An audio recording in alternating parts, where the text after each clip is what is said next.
ವೀಕ್ಷಕರೇ, ನಮ್ಮ ಚಳ್ಳಕೆರೆ ಟಿವಿಗೆ ಸ್ವಾಗತ. ಇಂದಿನ ಪ್ರಮುಖ ಸುದ್ದಿ. ಈ ಸಮಾಜದ ಆಶಾಕಿರಣಗಳು ಇವರು. ಈ ಸಂದರ್ಭದಲ್ಲಿ ಚಳ್ಳಕೆರೆಗೆ ಬಂದಿದ್ದು ಈ ಒಳ ಮೀಸಲಾತಿ ವಿಷಯ, ಈ ಚಳ್ಳಕೆರೆಯ ಸಮಸ್ತ ದಲಿತರಿಗೆ ಇವರೊಟ್ಟಿಗೆ ಮಾತಾಡುವಂಥ ಒಂದು ಸೌಭಾಗ್ಯ ಇವತ್ತು ದುಃಖಕರ ಸಂಗತಿ ಒಳಗಡೆ ನಮಗೂ ಕೂಡ ದಲಿತರಿಗೆ ಒಂದು ಸಂದರ್ಭ ಇವತ್ತು ಒದಗಿದೆ.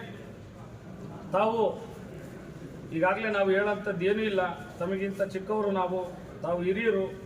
ಈಗಾಗಲೇ ರಾಜ್ಯದ ಉದ್ದಗಲಕ್ಕೂ ಎಲ್ಲ ಜಿಲ್ಲಾ ಕೇಂದ್ರಗಳಲ್ಲೂ ಮತ್ತು ರಾಜ್ಯ ಮಟ್ಟದಲ್ಲೂ ಕೂಡ ತಮ್ಮ ಗಮನಕ್ಕೆ ಸೆಳೆದಿರತಕ್ಕಂಥ ವಿಷಯ, ಒಳ ಮೀಸಲಾತಿ ಕೂಡಲೇ ಜಾರಿ ಮಾಡಬೇಕು. ತಾವುಗಳು ಈ ಸಮುದಾಯಗಳಿಗೆ ಒಂದು ಬೆಳಕನ್ನು ಕೊಡಬೇಕು ಅಂತೇಳಿ ಈ ನಿಟ್ಟಿನಲ್ಲಿ ನಾವು ತಮ್ಮ ಮುಖಾಂತರ ಸರ್ಕಾರಕ್ಕೆ ಮತ್ತೆ ಮುಂದೆ ಏನೋ ಮೊನ್ನೆ 12ನೇ ತಾರೀಕಿಗೆ ಸರ್ಕಾರ ನಮಗೆ ಒಂದು ಆಶ್ವಾಸನೆಯನ್ನು ಕೊಟ್ಟಿದೆಯೋ ಆ ಆಶ್ವಾಸನೆ ಮುಖಾಂತರ ಅದನ್ನು ನಮಗೆ ಉಳಿಸಿಕೊಡ್ಬೇಕು ಅಂತೇಳಿ, ಉಳಿಸ್ಕೊಳ್ತೀರಾ ಅಂತೇಳಿ ಈ ಸಂದರ್ಭದಲ್ಲಿ ನಾವು ಆಶಾಭಾವನೆಯನ್ನು ಇಟ್ಕೊಂಡಿದ್ವಿ. ತಾವುಗಳು ದಯಮಾಡಿ ಈ ಸಮುದಾಯಗಳನ್ನು ಅರ್ತಿರ್ತಕ್ಕಂಥವ್ರು, ಈ ಸಮುದಾಯಗಳನ್ನು ಹತ್ತಿರದಿಂದ ನೋಡಿರೋಂಥವ್ರು, ನೀವುಗಳೇ ಈ ಸಮುದಾಯ ರಾಜ್ಯದೊಳಗಡೆ ಈ ಸಮುದಾಯಕ್ಕೆ ಎಲ್ಲ ಇವುಗಳನ್ನು ಕೊಟ್ಟಿರೋಂಥವ್ರು, ತಾವು 27ನೇ ತಾರೀಕಿಗೆ ಈ ಜನಾಂಗಕ್ಕೆ ನ್ಯಾಯ ಕೊಡಿಸೋದ್ರ ಮುಖಾಂತರ ಮತ್ತೊಮ್ಮೆ ಈ ಸಮಾಜವನ್ನು ತಮ್ಮ ತೆಕ್ಕೆಗೆ ಇಟ್ಕೊಳ್ತೀರ ಅಂತೇಳಿ ಆಶಾಭಾವನೆಯಿಂದ ಈ ಮನವಿಯನ್ನು ನಮಗೆ ಸಲ್ಲಿಸ್ತಾ ಇದ್ದೀವಿ.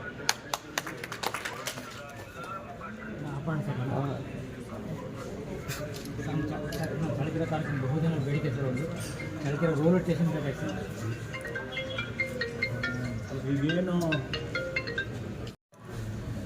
ಚಳ್ಳಕೆರೆಯಲ್ಲಿ ಶ್ರೀಮಂತರುಗಳು ಈ ಒಂದು ಮನವಿಯನ್ನು ಕೊಟ್ಟಿದ್ದಾರೆ. ಒಳ ಮೀಸಲಾತಿಯನ್ನು ಕೊಡಬೇಕು ಅಂತೇಳಿ ಹೋರಾಟ ನಡೆಯುತ್ತದೆ. ಆ ದೃಷ್ಟಿಯಲ್ಲಿ 12ನೇ ತಾರೀಕು ಮಾನ್ಯ ಮುಖ್ಯಮಂತ್ರಿಗಳು ಎಲ್ಲರಿಗೂ ಕೂಡ ಭರವಸೆಯನ್ನು ಕೊಟ್ಟಿದ್ದಾರೆ. ಅದಕ್ಕಾಗಿ 27ನೇ ತಾರೀಕು ಒಂದು ಸ್ಪೆಷಲ್ ಕ್ಯಾಬಿನೆಟನ್ನು ಕರೆದು ವಿಶೇಷವಾದಂಥ ಸಂಪುಟವನ್ನು ರಿಕ್ವೆಸ್ಟ್ ಕರೆದು 27ನೇ ತಾರೀಕು ಚರ್ಚೆ ಮಾಡಿ ಅಂತಿಮವಾಗಿ ತೀರ್ಮಾನ ತಗೊಳ್ತೀವಿ ಅಂತಕ್ಕಂಥ ಮಾತನ್ನು ಹೇಳಿದ್ದಾರೆ. ಹಾಗಾಗಿ 27ನೇ ತಾರೀಕು ಬಹುಶಃ ಇದು ಅಂತಿಮವಾಗಿ ತೀರ್ಮಾನ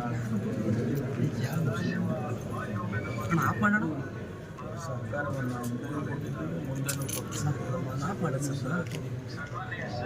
ಮೀಸಲಾತಿಯನ್ನು ಮಾಡ್ತೇವೆ ಅಂತ ಹೇಳಿ ಚಿತ್ರದುರ್ಗ ಅಧಿವೇಶನದಲ್ಲಿ ಹೇಳಿದವನ್ನೇ ನಾನು.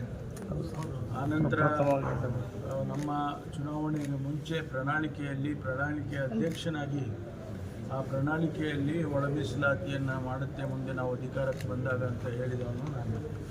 ಹಾಗಾಗಿ ಅಂತಿಮವಾಗಿ ಒಂದು ತೀರ್ಮಾನವನ್ನು ತಗೊಳ್ತೀವಿ.